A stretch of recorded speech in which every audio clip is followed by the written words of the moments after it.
The late winter means ice is sticking around on the river longer. It's putting a hold on barge traffic up and down the Mississippi in our area.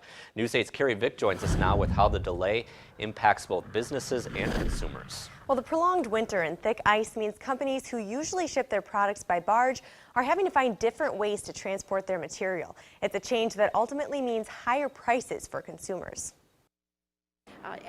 At this time last year, we had locked approximately 30 towboats that equaled over 200,000 ton of cargo. But it's a different story this year on the Mississippi. Lock and Dam 8 in Genoa hasn't even seen one barge yet this year, even though their locks are open. Just this past week, we swung the upper gates. Typically in this area, the navigational season will open around March 20th. While the locks are open, the ice-blocked waterway is making business tough for companies like J.F. Brennan and Crosse. We keep a lot of equipment down south, and what it means is we can't get into this area. 2 weeks may not seem like a lot, but it really, when you're down to hourly schedules and making sure people are in the right places and equipment is in the right place, it means a lot. Brennan project manager Mike Binsfeld says the impact ultimately lands on the consumer. Bulk commodity carriers end up using alternate lines of transportation for their materials, which ultimately drives up prices for the end user, which is you and I. Seasonal workers are also feeling the impact of the icy river. We've got a lot of crews at home right now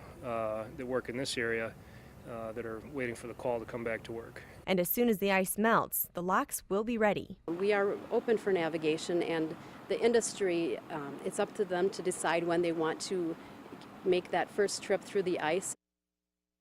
Now, when I was out at Brennan's, they said they've started to break the ice with their tugboats in their harbor to speed up the clearing process. The project manager I spoke with says he anticipates barges making it up to La Crosse within the next week.